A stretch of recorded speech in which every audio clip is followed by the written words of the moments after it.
आज आपण मधल्या वेळेत भूक लागली तर खाण्यासाठी बनवणार आहोत मस्त अशी खुसखुशीत कुरकुरीत अशी चकली.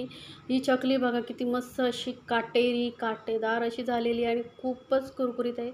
अगदी कोणीही मुलंही आवडीने खातील, कारण ही चकली बनवण्यासाठी आपण पिठामध्ये एक असं साहित्य मिसळणार आहोत ज्यामुळे आपली चकली एकदम खुसखुशीत होईल आणि 2 महिने टिकून राहील. 2-3 महिने जरी तुम्ही ठेवला तरी अशीच खुसखुशीत राहील संपेपर्यंत. कारण या आपण पिठामध्ये मिसळणार आहोत एक अशी वस्तू ज्यामुळे आपली चकली आहे खूप खुसखुशीत होते. तुम्ही बघू शकता. तर ही चकली बनवण्यासाठी आपल्याला लागणार आहे साहित्य. तर त्या साहित्यामध्ये आपण घेतलेलं आहे एक मेजरिंग कप किंवा घरामधली कुठलीही वाटी असते त्याने आपल्याला सर्व साहित्य जे आहे मोजून घ्यायचं आहे.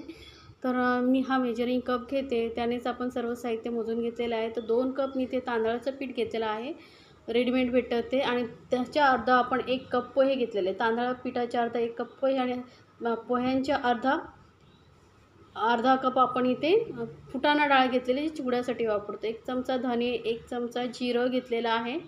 आता हे सर्व साहित्य आपल्याला पीठ सोडून थोडं थोडं हलकंसं भाजून घ्यायचं आहे. म्हणजे यामध्ये जो ओलसरपणा असतो तो निघून गेल्यामुळे काय होईल, आपली जी चकली आहे जास्त वेळ टिकते आणि खुसखुशीत होते. भाजणं म्हणजे जसं आपण चकलीची भाजणी करतो तसं नाही करायचं. हलकंसं फक्त याचा ओलसरपणा निघून गेल्यामुळे काय होतं, आपली चकली जास्त काळ टिकते. आणि यामध्ये मी धणे आणि जिरं घातलेलं आहे. तुम्ही याऐवजी धणे आणि जिरं पावडरही घालू शकता. पण काय होतं, ताजी धणे आणि जिऱ्याची पावडर आपण आता मिक्स केल्यामुळे यामुळे काय होतं, आपल्या चकलीचं चव अजून खूप वाढते. त्यामुळे मी 1 चमचा धणे आणि 1 चमचा जिरं घेतलेलं आहे. आता यामध्ये फुटाणा डाळ घालून फक्त 2-3 सेकंदच आपल्याला असं एकदम मंद गॅसवर परतून घ्यायचं आहे. त्यानंतर यामध्ये घालायचे आहेत पोहे. आणि हे साहित्य आपल्याला जे फक्त ओलसरपणा ज्याचा असतो ना ह्या पदार्थांमध्ये, तो कमी होईपर्यंतच भाजायचा आहे. आपण या वस्तूंचा, पोहे, डाळ यांचा कलर अजिबात बदलू द्यायचा नाही. तर ही गोष्ट तुम्ही लक्षात ठेवा. सतत मिक्स करत फक्त 2-3 मिनटं आपण ह्याला भाजून घेणार आहोत. तर पोहे चेक करून बघायचे बघा, कुस्करत नाही आहेत पटकन, म्हणजे अजून 1 मिनिटभर आपण याला भाजून घेणार आहोत. तर बघा आता लगेच चुरा होतो आहे, म्हणजे आपले पोहे मस्त कुरकुरीत झाले. इतपतच भाजीपर्यंत आपल्याला हे पोहे भाजून घ्यायचे. आता गॅस बंद करून याला आपण पूर्णपणे थंड करून घ्यायचं आहे. तर मी दुसऱ्या प्लेटमध्ये काढून घेते आणि पूर्ण थंड झाल्यावरच आपल्याला याला मिक्सरमधून बारीक करून घ्यायचं आहे. तसं थोडं पसरवून ठेवायचं आणि ह्याला पूर्ण थंड करून घेऊया. तर आपलं डाळ आणि पोहे मस्त थंड झालेले आहेत.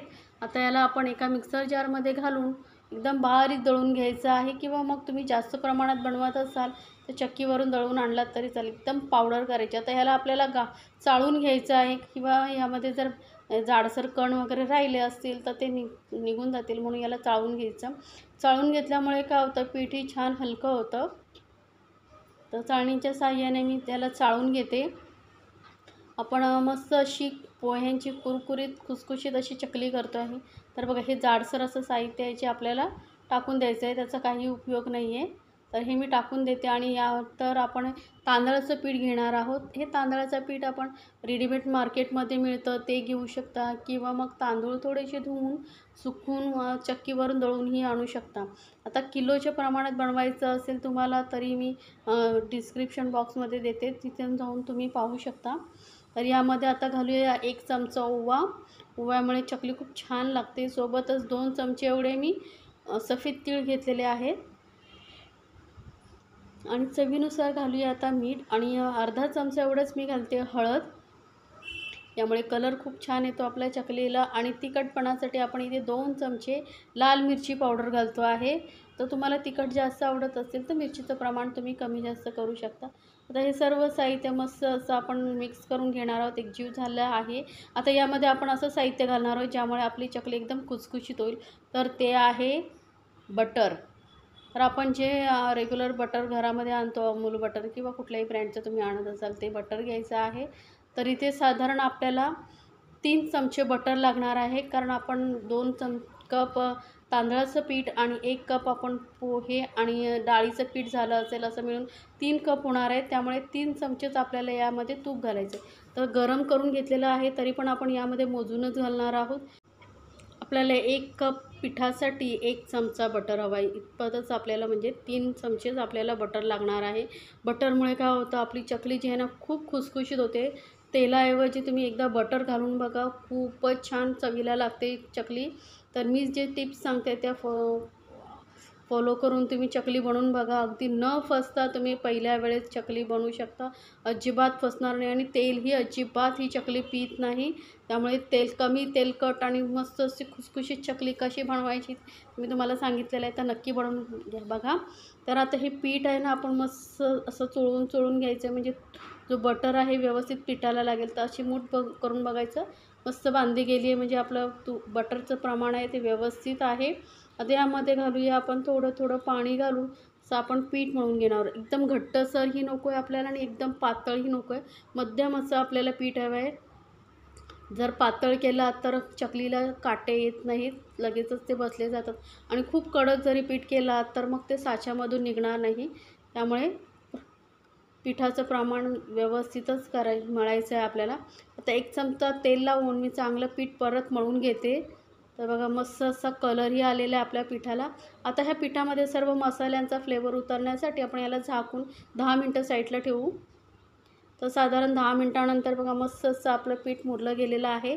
तर याच्या आता आपल्याला चकल्या बनवायच्या आहेत. तर आता आपण साच्याची तयारी करून घेऊया. तर इथे मी चकलीचा साचा घेतलेला आहे. त्यानंतर आता हे बघा, साच्यामध्ये अशा 2 प्रकारचे प्लेट्स असतात.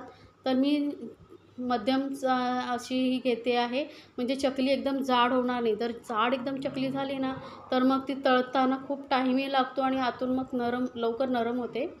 तर मी चकल्याचा जो मध्यम साईजचं प्लेट्स होती ती मी साच्यामध्ये फिट करून घेतलेली. आता याला पूर्ण आपण तेल लावून घेणार आहोत. व्यवस्थित हाताने किंवा ब्रशने जसं तुम्हाला जमतं आहे तसं तेल लावून घ्या. पण पूर्ण साच्याला प्लेट्ससहित आतल्या तेल व्यवस्थित लावून घ्यायचं, म्हणजे काय होतं, आपण जेव्हा चकलीचं पीठ यामध्ये घालू तेव्हा ते चिपकणार नाही साच्याला पूर्ण. तर आता थोडंसं पीठ घालून आपण हा साचा पूर्णपणे भरून घ्यायचा आहे. तर चकली कशी पाडायची, तर मी तुम्हाला 2 प्रकारे दाखवणार आहे. ज्यांना चकली गोल करता येत नाही तेही सहज बनवू शकतात. तर हे बघा मस्त असं मध्यम असं आपण पीठ मळून घेतलेलं आहे, पूर्ण साचा भरून घेतलेला आहे. त्यानंतर साचा बंद करून घ्यायचे आपल्याला. आणि आता आपण चकली पाडायला सुरुवात करूया. तोपर्यंत मी गॅसवरती तेल तापत ठेवलेलं आहे. तर इथे मी बटर पेपर घेतलेला आहे. याऐवजी तुम्ही न्यूजपेपरही घेऊ शकता किंवा छोट्या प्लेट्स असतात त्याही घेऊ शकतात. तर साचा आपल्याला वरून गोल फिरवत आपण चकली काढून घ्यायची. जे मधलं टोक असं सुरुवात ते आपण गोल करून घ्यायचं आहे आणि गोल साचा फिरवत आपण ही चकली पाडून घ्यायची. बघा मस्त काटेले आलेले आहेत बघा, चकलीला खूप छान दिसते. तर असं काटेदार चकली होण्यासाठी मी ज्या टिप्स सांगितलेल्या आहेत त्या नक्की ऐका, पूर्ण व्हिडिओ पहा, म्हणजे तुम्हाला मी ज्या टिप्स सांगितलेल्या आहेत त्याही समजतील आणि तुमची ही चकली खूप छान अशी होईल. तर भाजणी करण्यापेक्षा ही झटपट अशी चकली तुम्हाला कशी वाटली मला कमेंट्समध्ये जरूर सांगा. तर आता चकलीची साईज तुम्हाला किती हवी त्यानुसार तुम्ही कमी जास्त करू शकता. आणि हे शेवटचं टोक असतं ना, ते नेहमी जॉईन करायचं, कारण आपण मग तेलामध्ये चकली सोडू तेव्हा मग ती सुटू शकते. आता गोल नसेल करायची तर अशी तुकडा चकली तुम्ही करू शकता. छोटे असे तुकडे किंवा लांबट असे तुकडे काढून घ्यायचे. हेही खूप छान लागतात आणि झटपटही होतात. तर मलाही असंच आवडतात, कारण पटकन खायलाही सोपं पडतं आणि हे तुकडे जे आहेत ते तळायलाही सोपे आहेत, पटकन तळले जातात. तर अशा मी थोडे चकल्या काढून घेतलेल्या आहेत. तर आता चकली उचलण्यासाठी असं चपटा असा चमचा असं ना तो घ्यायचा आहे. त्याने अलगद चकली उचलता येते आणि कढईच्या साईडने आपण अशी तेलामध्ये सोडायची आहे. तेल चांगलं असं गरम हवं आहे आणि नंतर एकदम लोवरती गॅस करायची आहे. तेल चांगलं तापून घेतल्यानंतर लोवर गॅस करायची आहे आणि नंतर मस्त अशा चकल्या तेलामध्ये सोडून आपण तळून घेणार आहोत.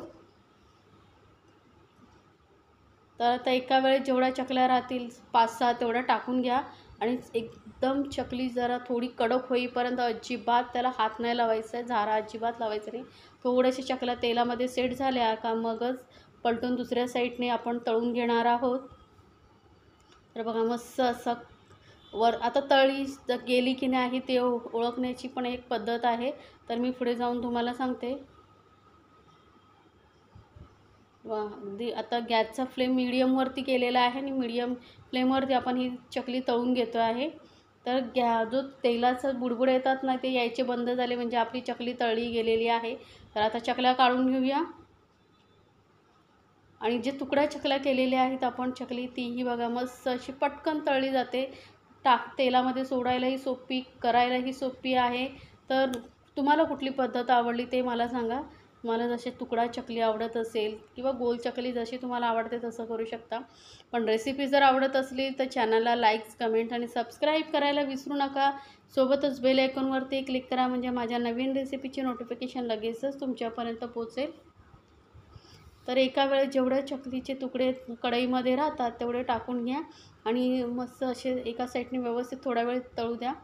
तर बघा थोड्या वेळाने तेलातले बुडबुडेही कमी झालेले आहेत आणि ही तळण्यासाठी चकली तळण्यासाठी जास्त वेळ लागत नाही, पटकन तळली जाते. तर बघा आता बुडबुडेही कमी झालेले आहेत.